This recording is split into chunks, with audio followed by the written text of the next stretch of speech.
All super ডুপারের সবাইকে স্বাগত। বন্ধুরা, আজকে শাবনূরকে নিয়ে একটু আলোচনা করব। শাবনূরের তো অনেক কিছু নিয়ে আমরা রীতিমতো আলোচনা করি।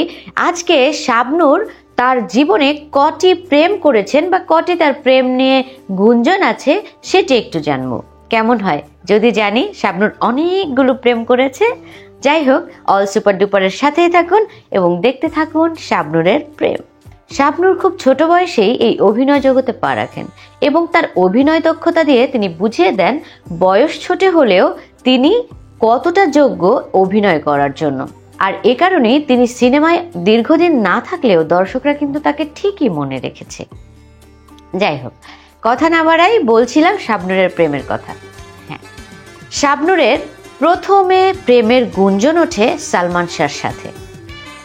সালমান শাহর সাথে যখন শাবনূর চুক্তিবদ্ধ হয়ে একের পর এক সুপারহিট সিনেমায় কাজ করতে থাকে, তখন সালমান শাহ শাবনূরের প্রেম নিয়ে বিশাল বড় গুঞ্জন ওঠে। এমনও শোনা গেছে যে সালমান শাহ শাবনূরকে বিয়ে করেছেন, সেটা গোপন করে রেখেছেন।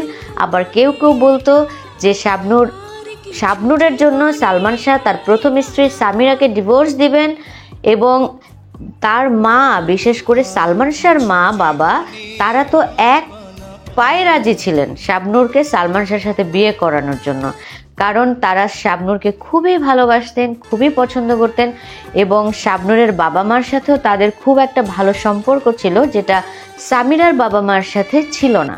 যার কারণে শাবনূরকে বউ করার জন্য আসলে তখনকার সময় সালমান শাহর বাবা মাও মুখিয়েছিলেন। দুর্ভাগ্য, সালমান শাহ তো আর পৃথিবীতে নেই। কিন্তু যাই হোক, সালমান শাহ না থাকলেও শাবনূর তো আর তার অভিনয় থামিয়ে রাখেননি। তিনি একের পর এক অভিনয় করে গেছেন এবং রীতিমতো সালমান শাহর পরেও তার প্রেমের গুঞ্জন অনেক উঠেছে। এরপরে সাব্বিরের সাথে তার প্রেমের গুঞ্জন ওঠে।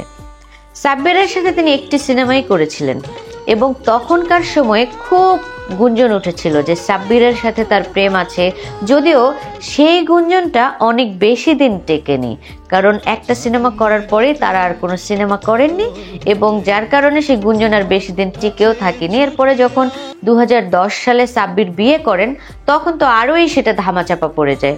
তো এটা নিয়ে আর বেশি তেমন কোনো আলোচনা হয়নি।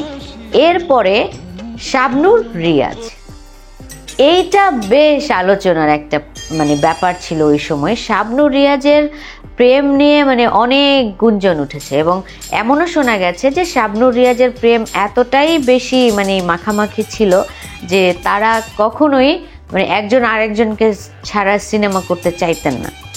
তো এতটাই নাকি তাদের বন্ডিং ছিল এবং পরবর্তীতে যখন তাদের সম্পর্ক, এই যে গুঞ্জন উঠতে থাকে একের পর এক এবং এটা দীর্ঘদিন চলে, এই সালমান শাহ রিয়াজের প্রেমের গুঞ্জন দীর্ঘদিন চলতে থাকে। তারা অনেকেই বলেছে এই সালমান শাহর মতোই যে শাবনূর রিয়াজও বিয়ে করে ফেলেছেন অথবা অমুক তারিখে বিয়ে, এটা হচ্ছে সেটা, এরকম অনেক গুঞ্জন উঠেছে।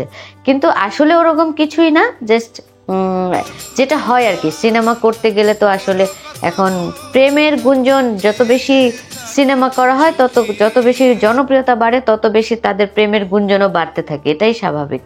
তো দীর্ঘদিন চলেছে শাবনূর এবং রিয়াজের প্রেমের গুঞ্জন, দীর্ঘদিন চলেছে। প্রেমের গুঞ্জন যখন দেখলো যে অনেক বাড়ছে, তখন শাবনূর হঠাৎ করেই রিয়াজের সাথে সিনেমা করা ছেড়ে দিলেন, কারণ শাবনূর আসলে প্রচুর পরিমাণে ক্যারিয়ার সচেতন।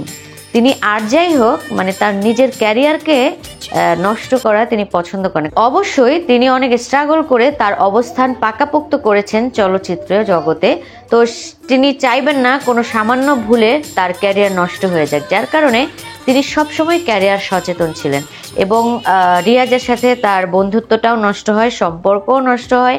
এরপরে তো তারা সরে আসেন এবং রিয়াজের সাথে তিনি আর নতুন কোনো সিনেমায় চুক্তিবদ্ধ হননি। কিন্তু শাবনূর যেহেতু ক্যারিয়ার সচেতন ছিলেন, তাই তিনি অনিকের সাথে বিয়ের কথাও কাউকে বললেন না, গোপন রাখলেন এবং একেবারে রীতিমতো সন্তান জন্ম দেওয়ার পরেই তার স্বামী অনিকের ব্যাপারটি সবার সামনে নিয়ে আসলেন। তো এই ছিল শাবনূরের প্রেমের কাহিনী এবং প্রেমের গুঞ্জন, তার জীবনের প্রেমময় জীবন শাবনূরের। তো বন্ধুরা, অল সুপার ডুপার থেকে আজকের মতো বিদায় নিচ্ছি। সবাই ভালো থাকবেন, সুস্থ থাকবেন আর অবশ্যই অল সুপার ডুপারের সাথেই থাকবেন।